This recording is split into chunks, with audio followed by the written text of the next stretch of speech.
গোটা বিশ্বের একজন নেতা কিভাবে নির্বাচিত হবে, এই ব্যবস্থাটাই তো কোনো ধর্মগ্রন্থে নাই।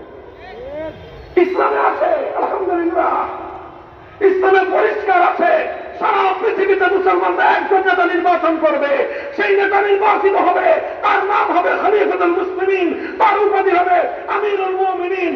তাকে কারা ভোট দিবে, কিভাবে তিনি নির্বাচিত হবেন, কিভাবে তার নির্বাচন বৈধ হবে, তিনি নির্বাচিত হওয়ার পর আর কোন নেতার মাথা চাড়া দিয়ে উঠলে সেই নেতার সঙ্গে কি আচরণ করা হবে, প্রত্যেকটি বিষয় কোরআন এবং সুন্নাহর মধ্যে খুলে খুলে বর্ণনা করে দেয়া।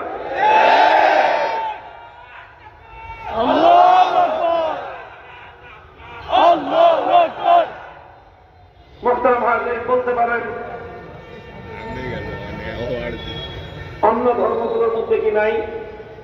যদি থাকে বলেন, চ্যালেঞ্জ করলে মানেন যে সারা দুনিয়ার একজন নেতা নির্বাচিত হবে, তার নাম কি হবে হিন্দুরা বলুন।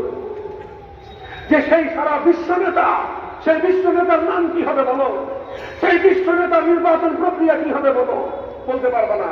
বললে তোমরা বানানে বলতে হবে তোমাদের ধর্মগ্রন্থে নাই। বিজেপি বলবে কংগ্রেস মানবে না, মোদী বলবে রাহুল মানবে না, কারণ মোদী বললে নিজেরটা বলবে, তার ধর্মগ্রন্থে নাই, নিজে আজকে বানায় বলতে হবে, রাহুল গান্ধী সেটা মানবে না। আর আমাদেরটা আমি যেটা বলবো খেলাফত মজলিস, বাংলাদেশ খেলাফত মজলিস যেটা বলবে, জমিয়ত উলামা ইসলাম সেটাই বলবে, ইসলামী আন্দোলন সেটাই বলবে, জামাতে ইসলাম সেটাই বলবে, সারা দুনিয়ার সমস্ত ইসলামী দল এক কথা বলবে, ভিন্ন কোনো কথা কারো কাছ থেকে শুনবে না।